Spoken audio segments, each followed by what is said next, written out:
अस्सलामुअलैकुम नाजरीन, Europe info TV में आपका खुश आमदीद और उम्मीद करता हूँ खैरियत से होंगे। अल्हम्दुलिल्लाह मैं भी बिल्कुल ठीक ठाक हूँ। अल्लाह ताला का बहुत एहसान है।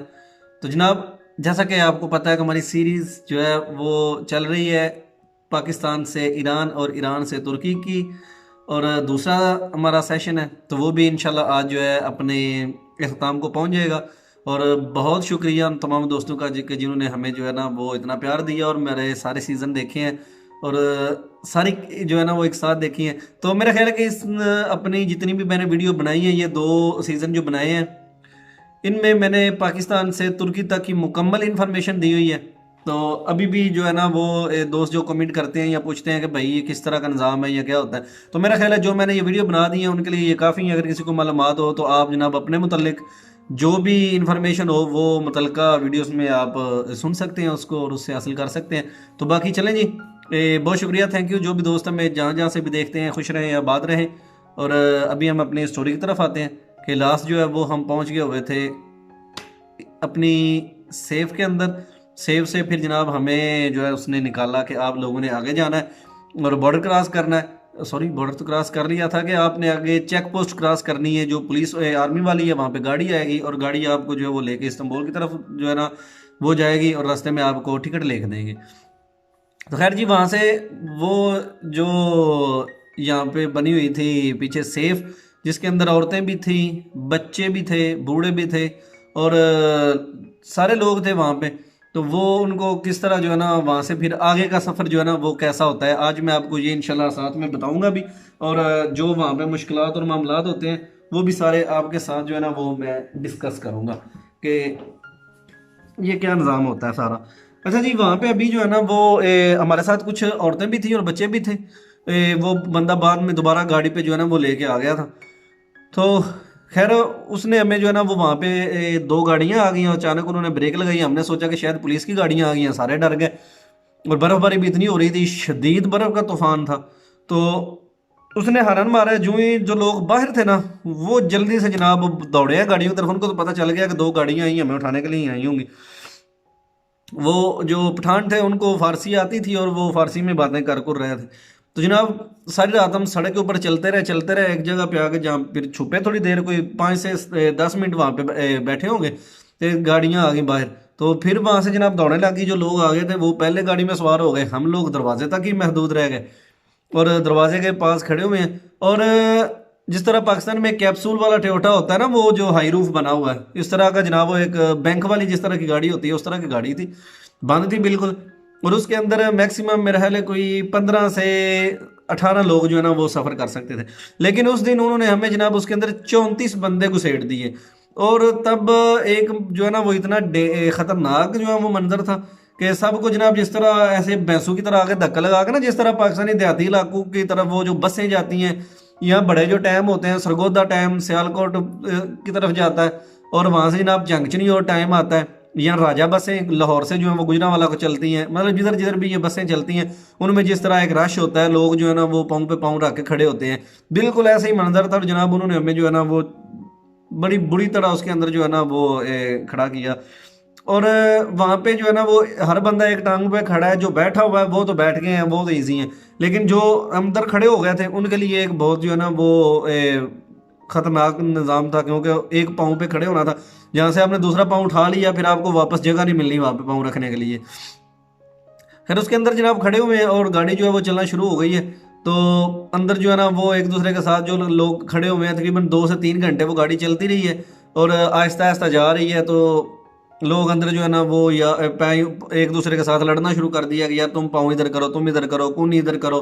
बस वो जैसे कैसे थी कि सेटलमेंट नहीं हो रही थी। तो वो जो गाड़ी वाला था वो बार बार जो है ना वो गालियाँ निकाल रहा था कि चुप कर जाओ, लड़ो ना, खामोश हो जाओ, तुम मुझे भी पकड़वाओगे। तो आगे जाके जो है ना वो एक जगह पे उसने हमें उतारा, कहता है कि इधर आप सब लोग उतर जाएं। तो आपने यहाँ से आगे फौज की चेक पोस्ट आ गई है, तो आप लोगों ने यहाँ से पैदल गुजरना है। तो अभी यही जो है ना वो निज़ाम उसने हमें किया था। तो उसने हमें चेक पोस्ट से तकरीबन कोई आधे घंटे का सफ़र था, हमें पहले उतार दिया और वो खुद पहले वहाँ से गुजर गया था ना। जो ही जनाब वो वहाँ से गुजर के हमें उतारा गया, एक बंदा हमारे साथ है और हम सड़क के ऊपर पैदल चल रहे हैं और ऊपर से इतनी शदीद बर्फ़ जो है ना वो वहाँ पे जनाब आ गई है। और एक तूफान सा बर्फ़ का कोई चीज़ नहीं नज़र आ रही। हमने भी ये सोच रहा था कि हम शायद बर्फ़ानी रीच नहीं है यहाँ पे, तो जो हमारी कंडीशन जो बनी हुई थी जनाब, इधर भी बर्फ़ है, बालों पे भी बर्फ़ है, ऊपर जो है ना वो हमने उधर से निकलते हुए प्लास्टिक होता है जिसमें कूड़ा वगैरह डालते हैं, वो बड़े शापर ब्लैक कलर के, वो 2 मैंने अपने साथ ले लिए थे। मैंने कहा रास्ते में शायद काम आ जाए, बर्फ़बारी हो रही है। तो वहाँ से जनाब वो शापर मैंने जो है ना वो फिर अपने ऊपर ऐसे करके किया हुआ था। तो लेकिन उसमें तो फिर यही है कि बर्फ़ ठंड तो लगती थी लेकिन बर्फ़ जो है ना उससे बचाव था। तो जो ही आगे निकले हैं ना जनाब, तो आगे वो फौज वाली दोबारा फिर जो है ना वो चेक पोस्ट आ गई है। वहाँ पे आर्मी वाले खड़े हुए हैं और वो हमें देख रहे हैं, तो हम वहाँ से गुजरे हैं। उन्होंने एक दफ़ा हमें जो है ना वो रोका और कहते हैं कि वो वहाँ पे ना दुर का निशान लगा हुआ था। दुर का मतलब है कि स्टॉप। तो वहाँ पे हम खड़े हो गए। तो उन्होंने ना हमें खैर कुछ भी नहीं कहा। एक और आर्मी वाला उनका ऑफिसर था, वो कहते हैं जाने दो इनको। तो फिर हम वहाँ से गुजर गए और तकरीबन 2 से ढाई घंटे हम चलते रहे हैं जनाब। आगे एक गांव जो है ना उसके पास जाके तो वो गाड़ी वाला हमें दोबारा उसने हमें ठा लिया और फिर जो है ना वो लड़कों ने ऐसे ही भगदड़ मचा दी। जिनसे बैठा जा सका वो बैठ गया, जिनसे नहीं बैठा गया बस वो खड़े रहे। और फिर तकरीबन 1.5 घंटा बाद जो है ना वो गाड़ी का एक्सल टूट गया जी। अभी वहाँ पे समंदर था, मतलब हम तत्वान जा रहे थे, वहाँ से दोगुबिया से हमने तत्वान की तरफ सफ़र करना था। और तत्वान जाने के लिए वहाँ से दोगुबिया से अक्सर लोगों को जो है ना वो झील जो है ना वहाँ पे एक समंदर ही है, तो उसके अंदर एक शिप डाल के जो है ना वो 1.5 घंटा सफ़र करवाया जाता है कश्ती के अंदर। अगर ज़्यादा हालात ख़राब हो, सड़क पे ज़्यादा पैरा लगा हो, तो फिर वो कश्ती के ज़रिए जो है ना वो शिप के ज़रिए उनको छोटी कश्ती के अंदर तत्वान टर्मिनल पे भेजा जाता है। तो वहाँ पे बहुत सारे लोग मरे हैं जो है ना वो कुछ दिन पहले भी एक दोस्त बता रहे थे कॉल कर रहे थे कि यार वो तत्वान वाला शिप डूबा है कि यहाँ पे। और उसके अंदर पठान थे और बंगाली थे। बंगाली जो है वो तो तैर के निकल गए थे समुद्र के अंदर से, तो लेकिन जो पाकिस्तानी बेचारे और बच्चे थे और औरतें थी उसमें, वो सब मर गए उधर। तो मैंने पहले मुझे ये नहीं पता था, लेकिन जब वो एक्सल टूटा है ना तो हमें उसने कहा जी आप लोग ना यहाँ से आगे चलते हैं, मैं एक्सल ठीक करवाता हूँ वो आगे एक जगह से, तो मैं आपको दोबारा फिर उठा लूँगा। खैर जी वहाँ से हम जब चलते जा रहे हैं तो इतना सफ़र किया, फिर जो है ना वो 2-3 घंटे हमने पैदल सफ़र किया है। और तकरीबन तब तक सुबह के जो थे ना वो 3-3:30 का टाइम हो गया था।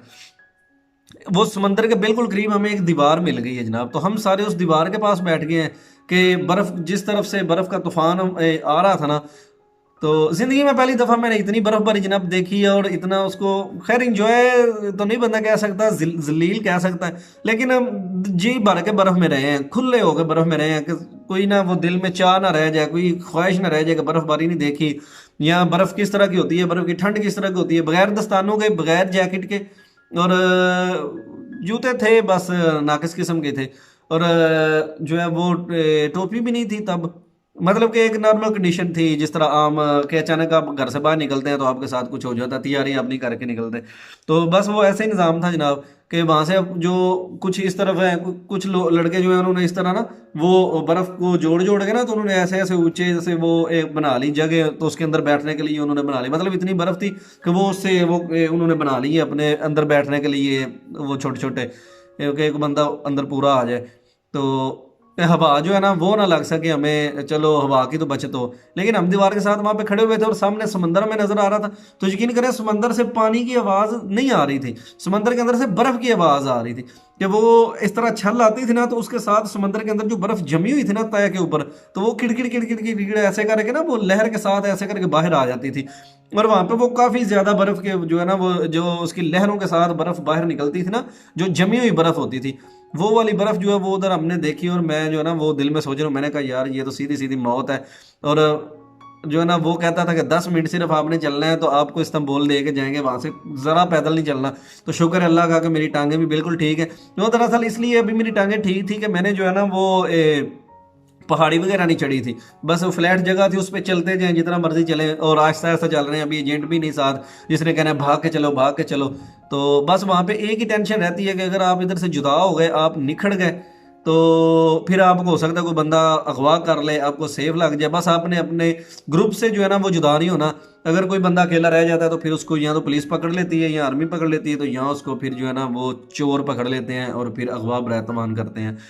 तो जो भी बंदा निकले या जो निकल के आए हैं उनको पता ही है कि ऐसे मामलात होते हैं तुर्की में। और ये डर सिर्फ तुर्की तक ही है, पाकिस्तान से लेकर तुर्की तक। ईरान में ज़्यादा सेफें लग जाती हैं या मर जाते हैं बंदे या अगवा बरहतवान होता है, या तुर्की के अंदर तो बहुत ज़्यादा था किसी वक्त में। खैर अभी यही हम सोच रहे हैं कि यार ये हमारे साथ क्या निज़ाम होगा, तो अभी हम आगे कैसे जाएंगे, पता नहीं कितना आगे टर्मिनल है।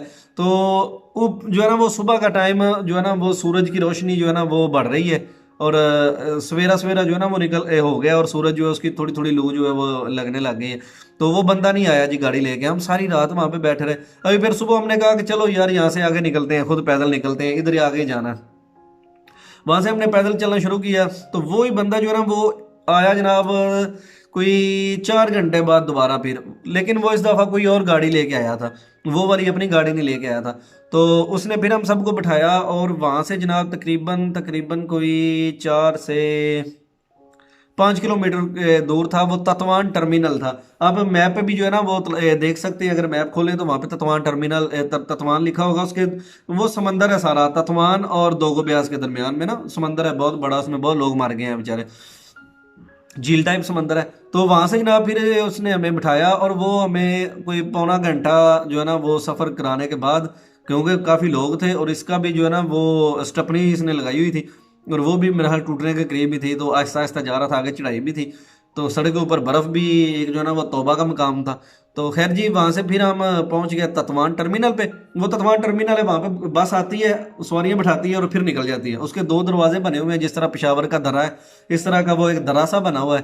तो उधर से एक तरफ से जो ना बस अंदर गई, तो दूसरी तरफ से सवारियाँ बिठा के बाहर आ गई। अभी हमें जनाब वो उधर ले गया, अभी सुबह के जो है ना वो 8-9 का टाइम हो गया। और हम जब उधर पहुंचे उस होटल के अंदर, तो सबके कपड़े गंदे थे, और होटल वाले ने हमें कहा कि एक इस तरफ आप लोग बैठ जाएं, तो परेशान नहीं, बस आपको टिकटें लेके देंगे। तो अभी वहाँ से जनाब हमें टिकटें मिलनी थी, और उधर से टिकटें लेके तो हमने इस्तांबुल का सफ़र शुरू करना था। अभी वो पुलिस वाले आए हैं, उन्होंने हमें चेक किया, लेकिन हमारे पास वो स्टे पेपर थे जो आर्मी वालों ने हमें दिए हुए थे, लेकिन वो हकीकत में 2 नंबर थे, आर्मी वालों ने नहीं दिए हुए थे। वो एजेंट ने खुद बनवाए हुए थे, टाइप करवाए हुए थे, और रंगीन प्रिंट उनके हमारी तस्वीरें लगा के जो है ना वो निकाल के दिए हुए थे। तो पुलिस वाले आए, आर्मी वाले भी वहाँ पे घूम रहे थे। तो जनाब हमें यही डर था यार कि इधर ना आ जाए, इधर ना आ जाए। अभी वो चेक कर रहे थे लोगों को, तो हम जो है ना वो 3-4 लोग छुप गए एक तरफ कि यार ये ना हो गई, ये हमें इधर से पकड़ के, पहले वो उन्होंने आगे से जाके पकड़ के भेजा, इन्होंने इधर से ना पकड़ के हमें फिर दोबारा वापस भेज दें। तो खैर जैसे थे वो चले गए। तो अभी जनाब हमने जो वो उधर एक बंदा था एजेंट का, उसने आके देखा, उसने कहा जी जिन्होंने जाना है ना आगे इस्तांबुल, वो इस साइड पे हो जाएं इन कुर्सियों पे। और जिन लोगों ने ये यहाँ पे जो है ना वो दूसरा एक शहर है, उसका क्या नाम है, जिन्होंने दूसरे शहर में जाना है ना वो इस तरफ हो जाए। तो अभी हम लोग इस्तांबुल जाने वाले थे, हम तकरीबन कोई 24 लोगों में से 12 लोग हम थे जिन्होंने इस्तांबुल जाना था, और तकरीबन कोई बाकी कोई थोड़े लोग ही थे जिन्होंने जो है ना वो दूसरे शहर में जाना था। तो हमारी अभी मेरे साथ उसने जो इस तरह करता था कि जो भी गाड़ी आती थी उसमें 3-4 बंदे वो बिठा देता था इलीगल जो आए हुए थे, ताकि जो है ना रास्ते में अगर पुलिस फौज वगैरह चेक करे तो आपको परेशानी ना हो। तो क्योंकि वहाँ पे जो पुलिस और आर्मी है ना वो भी आपको बार बार चेक करती है, तकरीबन हर जो है ना वो 100 किलोमीटर बाद या 150 किलोमीटर बाद आर्मी की चेक पोस्ट आ जाती है, कभी ट्रैफिक पुलिस वालों की चेक पोस्ट आ जाती थी, कभी जो है वो जनाब जनरमा की चेक पोस्ट आ जाती थी, कभी वो जो उनकी अपनी पुलिस है जिस तरह हमारी पंजाब पुलिस है या सिंध पुलिस है इस तरह कभी वो पुलिस की चेक पोस्ट आ जाती थी। मतलब बहुत ज़्यादा चेक पोस्टें थी। तो खैर हमारे पास वो उसने दिए हुए थे। तो जो ही हम उधर जो है ना वो खाना वाना, हमने क्या खाना था, हमारे पास पैसे ही कोई नहीं थे। तो मेरे तो पैसे सारे जो है ना इस दफ़ा तो मैं लेके भी नहीं गया था इतने ज़्यादा, और बर्दाश्त कर रहा था। मैंने कहा यार अगर पहुंच जाऊंगा ना खैरियत से तो चलो। वो उधर दोस्त के पास जाना था, उसको मैंने कॉल कर दी हुई थी कि मैं जो है ना वो पहुंच गया हूँ तुर्की में, तो इंशाल्लाह हो सकता है आज आपके पास पहुंच जाऊँ। तो कहता है अल्लाह खैर करे, कोई नहीं टेंशन, आप 24 घंटे लगने हैं आपको ततवान से इस्तांबुल आते हुए। और आते ही जिधर भी वो उतारे सबसे पहला तुम्हारा काम यह है कि टैक्सी वाले के पास जाना है, तुमने मेरी टैक्सी वाले से बात करानी है। नंबर मेरा मुझे उसका ज़बानी याद था। तो उसने कहा जी आपने बस टैक्सी वाले को जाके यही कहना है कि I want to call my friend Istanbul. तो फिर मैं उस वो नंबर देना उसको, वो मुझे कॉल कर लेगा, मैं फिर खुद बात करूँगा। खैर जी वहाँ से जैसे कैसे था कि हमने वो टिकटें वगैरह उससे ली। उसने कहा जी आपका जो है ना वो आपने जाना है 3 बजे गाड़ी आएगी उसके अंदर आपने बैठना है इस्तांबुल की। तो मैं था, मेरे साथ 3-4 और लड़के थे, 2 पठान थे और हम 2-3 पंजाबी थे। कुछ लोग पीछे से बैठ के आए थे जिनकी टिकट हुई थी, वो बैठ के आए थे दोगोबिया से, और वान से भी वो जो ना आते थे, वान से भी बस उधर आती थी, दोगोबिया से भी आती थी, अगरी एक सिटी है अगरी, तो अगरी से भी उधर ही आते थे। मतलब वो बसें जितनी भी इस्तांबुल जाती थी वो उधर से होके जाती थी। तो वो बस 3-3 4-4 बंदे डिवाइड करके ना बिठा देता था। तो जो ही उस अड्डे से बाहर निकले तो जनाब आगे जो है ना वो आर्मी की चेक पोस्ट थी। तो भी आर्मी की चेक पोस्ट आ गई, उन्होंने जितने भी हम इलीगल थे मैं सबको आके देखा। उसने कहा जी अपने अपने दिखाए, हमने वो दिखाए अपने स्टे, लेकिन वो हमारा जो स्टे था वो तो 2 नंबर था। उन्होंने हम सबको कहा जी आ जाए नीचे उतर जाए। तो जो ही अब हम वहाँ पे उतरने लगे हैं ना, तो वो 3-4 लड़के उतरे हैं, तो उन्होंने जो ना वो फिर कहा चले ठीक है बैठे रहो। हमारा भी एक रंग आ रहा है जा रहा है कि यार ये क्या मामला है, अभी तो हम बैठे हैं और सिर्फ अभी ऑटो घर से बाहर निकले हैं तो इन्होंने फिर जो है वो हमें उतार लिया। मैं कहा चले अल्लाह बेहतर करेगा। खैर साथ ही उन्होंने कहा जी जाएं आप, सही हो गया। तो वो जो बस वाला था उसने भी शुक्र किया कि ठीक है जी ओके हो गया क्लियर। वहाँ से जनाब हम चले हैं और तकरीबन 2 से ढाई घंटे का सफ़र अभी किया है। तो मैं देख रहा हूँ जनाब चारों तरफ इतनी बर्फ़ है, बहुत ज़्यादा बर्फ़बारी है, लोग गाड़ियाँ वगैरह लेके जा रहे हैं अपनी, और एक चहल पहल हो रही है। तो मैं अंदर से इतना खुश, मैंने कहा यार शुक्र है या अल्लाह, दोबारा फिर जो है ना वो हम तुर्की में आ गए हैं और इस्तांबुल अब किसी तरीके से पहुंच जाऊँ। तो अब मुझे कोई गलती नहीं करनी है, अगर पुलिस वाले पकड़ते भी हैं तो वहाँ से भाग जाना है मैंने। तो मैंने इनके पास जो है ना वो अपनी ठहरना। तो खैर जी वहाँ से उसने मोटरवे पे गाड़ी लगाई है। अभी वो साथ एक पठान था तो उसके पास मोबाइल था, तो मैंने उसको बोला, मैंने कहा भाई लोकेशन ऑन कर, ज़रा चेक करिए मैप, ये किधर जाता है माना, मुझे तो पता नहीं है। तो वो बोलता भाई इसका मैप जो है ना वो नहीं चलता, इसके अंदर वो इंटरनेट नहीं है। तो मैंने कहा माना कौन सा मुश्किल है, इसका इंटरनेट नहीं है तो इधर देखो ये इस बस के अंदर वाईफाई है।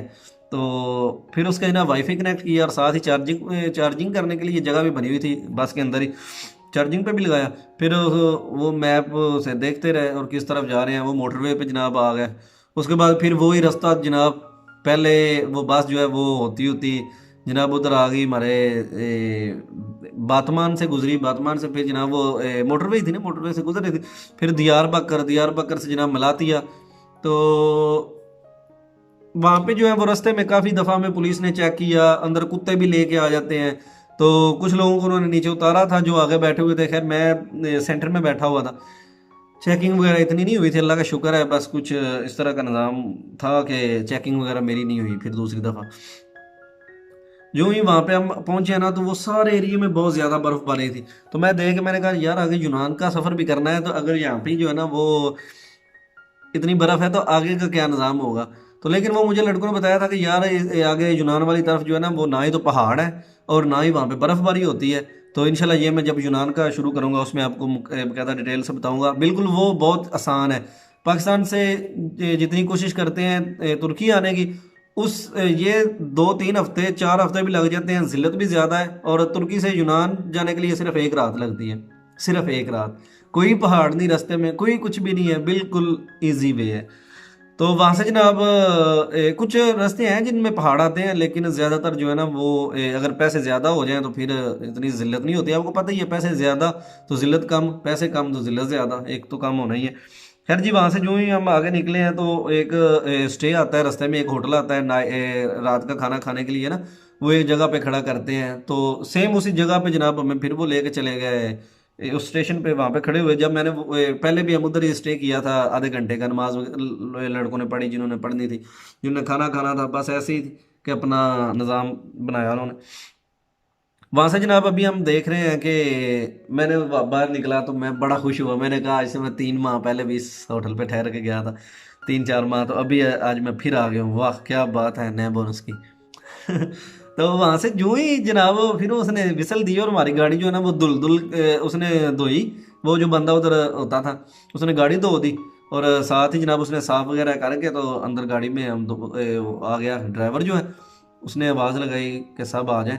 तो ऐलान हुआ वहाँ पे जी इस नंबर की गाड़ी के जितने मुसाफिर है गाड़ी निकलने में 5 मिनट बाकी हैं चले जाएं। तो हम भी दोबारा गाड़ी के अंदर बैठ गए जी फिर। फिर वहाँ से गाड़ी चली और सारी रात ही चलती रही है गाड़ी, सारी रात ही चलती रही है, तकरीबन वो 24 घंटे का सफ़र था। और नाजरीन वहाँ भी सुबह का एक जब टाइम हुआ है ना, तो पता नहीं वो कौन सा सिटी था, वहाँ पे फिर उसने एक होटल पे जो है ना वो गाड़ी रोकी है। तो वहाँ से फिर लोगों ने जिन्होंने खाना पीना था उन्होंने खाया पिया, हम बस लोगों के मुंह देखते रहे और शुक्र सब्र करते रहे जी, अल्लाह खैर करे, हमें भी कुछ मिल ही जाएगा और जल्द अपनी मंजिल पे पहुँचे, बस यही गरज थी कि जहाँ पे इतनी भूख प्यास बर्दाश्त की है तो वहाँ पे 1 घंटा 2 4 रह गए हैं, तो ये भी अल्लाह ताला हिम्मत दे। फिर वहाँ से जनाब निकले और आगे फिर हमें पुलिस वालों ने रोक लिया जी। अब वो पुलिस वाले जो थे उन्होंने खूब तलाशी ली है, औरतें भी थी साथ में, बच्चे भी थे गाड़ी में, बस ऐसे ही बैठे हुए हैं। और वो आते थे चेक करते थे, पता नहीं क्या बोलते थे, हमें तो समझ भी नहीं आती थी तब कि क्या पूछ रहे हैं। तो कोनिश तुर्किश कोनिश कोनिश इस तरह करते रहते, कोनिश करो कि बात करें, तो हमें कोनिश तो आती नहीं थी ज़बान वहाँ की तुर्किश। तो वो फिर उतर जाते थे, उनको पता अभी ये इतनी दूर आ गया, अभी इनको वापस कैसे भेजना है, कुछ इनके पास होगा तो तब भी आए हैं ना। तो वहाँ से जनाब फिर मज़े की बात तो ये हो गई कि जनाब अभी मैप में हम देख रहे हैं तो वो जिस शहर के अंदर उसने उतारना था ना, वो आया ड्राइवर के साथ, जो कंडक्टर है उसने हमें कहा कि आप जितने भी लोग हैं नेक्स्ट स्टेशन पे आपको उतार देना है, लिहाजा आप लोग तैयार हो जाए, अपना सामान वगैरह पकड़ लें। अभी वो जो नेक्स्ट बंदा था, तो वो जहाँ से हम डिपोर्ट हुए थे वो उसी शहर के अंदर था। तो मेरा अब एक रंग आ रहा है एक जा रहा है, मैंने कहा यार 3 माह पहले मैं इधर से जो है वो आया हूँ, डिपोर्ट हो गए, इन्होंने इधर इतना खतरनाक कैंप है, ये पकड़ लें तो जान ही नहीं छोड़ते, और वहाँ पे पुलिस भी इतनी थी कि मैं आपको बयान नहीं कर सकता। तो वो जनाब ठीक 15 मिनट बाद उसने जनाब गाड़ी ऐसे घुमाई है, मोटरवे से नीचे उतार के इज़्ज़त शहर में फिर जो है ना वो लेके चला गया। इज़्ज़त शहर का जो टर्मिनल था, अड्डा था बसों का, वहाँ पे अभी वो अड्डा बड़ा वीआईपी सा बना हुआ था, तो उसके जो है ना उधर जूं ही गए हैं तो उसने जनाब हमें वहाँ पे उतार दिया। अब जो है ना वो हम ऐसे देख रहे हैं, मैं ये सोच रहा हूँ कि यार ये टर्मिनल है, अगर यहाँ पे अभी पुलिस भी वो फिर रही है, तो अगर इन्होंने पकड़ा ना तो ये जेल में लेके जाएंगे अपने उधर, तो वहाँ से फिर उन्होंने इधर ही चंद्रमा को देना है, तो वो फिर उसी जगह पे वो ही मौत और वो ही सारा निज़ाम बन जाना। और मेरे प्रूफ पहले भी उनके पास है, अब भी मैं उनको दूं या ना दूं अपने डॉक्यूमेंट्स, क्योंकि मेरे डॉक्यूमेंट्स तो पहले ही उनके पास अवेलेबल हैं, जब उन्होंने फिंगर लगवाने हैं तो मेरा बायोडाटा खुद ही उनके सामने आ जाना है, और उनको भी पता है कि ये बंदा ऐसे 3 माह पहले हमने रिपोर्ट करके भेजा हुआ है, तो लिहाजा ये फिर आ गया, तो मुझे सजा ना हो जाए, यहाँ जो बैन लगा दें या 100 मसला। तो मेरा बेक रंग आ रहा है एक जा रहा है, मैंने कहा वल्ला आलम ये यार क्या मामला हो गया। तो अब भाग भी नहीं सकता वहाँ से और पता भी आएगा भी नहीं। तो तब फिर मैंने जो है ना वो कहा कि चलो यार अभी अल्लाह खैर करे, मैं किस तरह वो पुलिस से बचता बचाता जनाब वो गया टैक्सी वालों के पास। और वहाँ पे ना पंजाबी जो मेरे साथ आए थे 4 5, वो भी टैक्सी वाले से बात कर रहे थे। तो मैंने अपने एजेंट से बात करवाई, मैंने कहा कि यार वो अभी मैं इधर आ गई हूँ, इज़्ज़त में इन्होंने उतार दिया हमें। तो वो कहता है यार इज़्ज़त क्यों है, इन्होंने गिब से क्यों नहीं उतारा है या इस्तांबुल क्यों नहीं लेके आया। मैं कहा पता नहीं यार, तो ये भी ध्यान रखी कि पिछली दफ़ा भी मैं यहाँ से इसी जगह से रिपोर्ट हो गया था, अब अगर अभी देख लो कि मैं कितना पीछे से जलील हो गया आया हूँ, तो यार तेरी मेहरबानी, जैसे जो है ना वो जानते हो मेरे हाल पे रहम करना। वो कहता है अब सब मेरी बात कराओ टैक्सी वाले से बात हुई, जनाब टैक्सी वाले ने कहा जी 300 रुपया 300 लीरा लगेगा फी बंदे का। तो टैक्सी वाला जो है उसने पैसे भी काफ़ी मांग लिए, तो अभी वो कहता ठीक है आप सब इसको कहो के बिठाए और लेके आ जाए उधर आपको इस्तांबुल, इस्तांबुल जब आए मुझे कॉल करें। मैंने कहा जी ठीक हो गया ओके। मैं उसके साथ जनाब बैठ गया, अभी मैं जल्दी, मैंने कहा तू 500 भी लेता है ले, बस मुझे अंदर बिठा। उसने मुझे बिठाया, बाकी लड़कों को बुलाया, उनके साथ जो है ना वो 500 रुपया उनसे उसकी डील हुई थी। वो 2 लोग थे और मैं एक था, तो हम 3 लोग जनाब उसके अंदर बैठ गए। अभी 2 लोग पता नहीं उसने किधर से पहले बिठा लिए, उनके साथ उसने क्या डील किया हुआ था, मतलब रास्ते से उसने उन 2 को भी बिठा लिया, मुझे भी बिठा लिया, 3 लड़के और थे उनको भी बिठा लिया। और वहाँ से उसने उठाया और तकरीबन 1.5 घंटा जनाब उसने जो है ना वो सफ़र करवाया। और अल्लाह का शुक्र है वहाँ से खैर खैरियत से जनाब पहुँचे, और वहाँ से इज़्ज़त से निकले, फिर वहाँ से गिब्जा सिटी से निकले, और जिस जगह से हम पहली दफ़ा डिपोर्ट हुए पकड़े गए थे बस ने खड़ा किया था, मैंने फिर बड़े गौर से उस जगह को देखा। मैंने कहा जालम दी पुत्र तू ये जगह से, असी तेरे उत्ते खड़े थे जब सुबह सुबह का टाइम सी, ते असी वापस चले गए। खैर जी जैसे कैसे था कि अचानक अभी यही ख्यालात चल रहे हैं, वहाँ पे इस्तांबुल की खूबसूरती शुरू हो गई है, और इतना प्यारा इस्तांबुल कि मैं अपनी आंखों से देख रहा हूँ।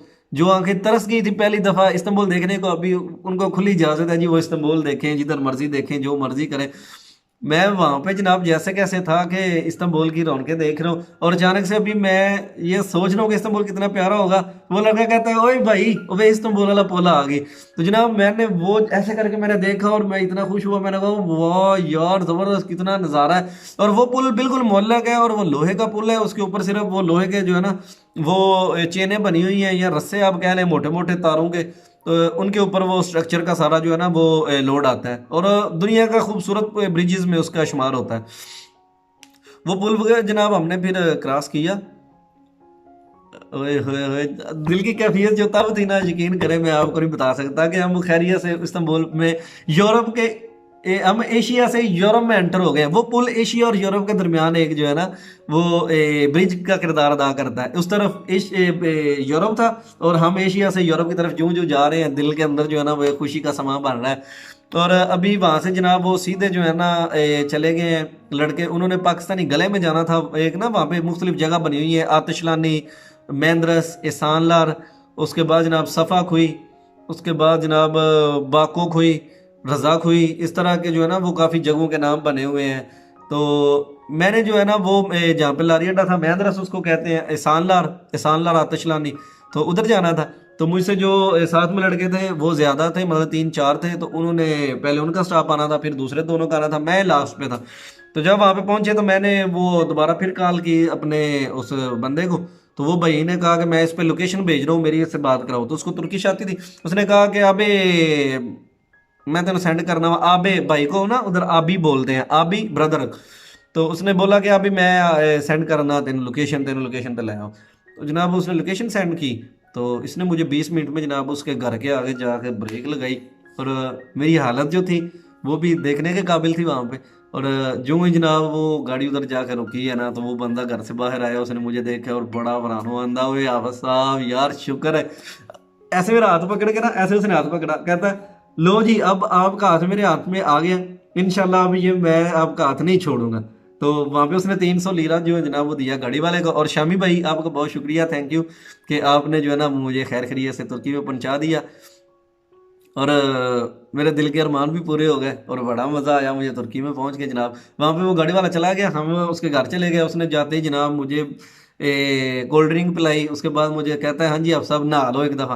तो मैं वहाँ पे जनाब अपने कपड़े वपड़े उतारे सारे अपने, जो है ना वो जिस तरह का सिस्टम था वहाँ पे गया, उस वाशरूम किया, एक दफ़ा नहाया, फ्रेश हुआ, उसने मुझे कपड़े दिए नए। जाते उसने मुझे नया मोबाइल दिया, कहता है इसमें अपनी व्हाट्सअप वगैरह इंस्टॉल करें, मैसेंजर इंस्टॉल करें, जिधर फ़ोन करना है करें।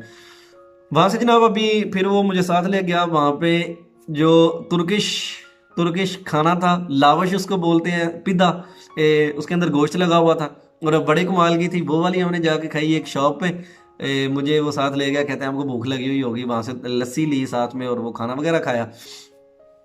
तो वहाँ से अभी मुझे एक दिन हुआ था, तो शाम को जब पहला दिन ही था ना, तो वो मुझे पता है क्या कहते हैं, वो कहते हैं आप साहब और तुम खैरियत में पहुंच आए हो, तो सुबह जो है ना वो आपने ड्यूटी पे जाना है, आपने काम पे जाना है इन लोगों के साथ। ये ना हो गया अब आप इधर घर में सो जाएं और आप बैठे रहें अपने, सुबह से बस अपना जो है ना वो यूनान जाने का, इधर रहना तुर्की में। मैंने कहा ना ना भाई मैं तुर्की में नहीं रहना, मैंने आगे यूनान जाना है, मैंने तुर्की में रहना ही नहीं है। तो वो कहते हैं बस ठीक है सही है, अगर इधर रहना है तो मेरे भाई जो है ना वो आप आराम करें तो 2-3 दिन बाद जाए, अगर नहीं रहना तो फिर सुबह ही जाओ, अपने खाने पीने के लिए बंदोबस्त करो, अपने लिए पैसे बनाओ, ये ना हो कि पीछे घर से मंगवाते रहो पैसे कि जी हूँ मुझे मैं पहुँच गया हूँ तो मुझे जो है ना वो 50,000 या 1 लाख भेजें तो मैंने खाना खर्चा वगैरह करना है, जो भी करना है इधर अपने सर पे करना है। तो मैंने भी कहा कि यार बंदे की मशवरा तो ठीक है।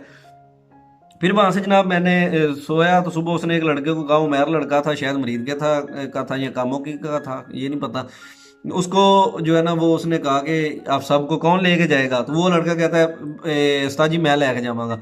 तो उसने मैंने पूछा कि भाई वो क्या काम है, तो अब तुर्की में जो है वो क्या काम होते हैं, या तुर्की के अंदर जनाब आपको कौन सा बंदा कामयाब है, दर्जी जो है ना वो कामयाब है तुर्की के अंदर बहुत ज़्यादा, जिसको कपड़े सिलाई करने का तरीका आता है। क्योंकि वहाँ पे तुर्की के अंदर बहुत ज़्यादा जो है ना वो यही काम है, आपने कपड़े सिलाई करने हैं।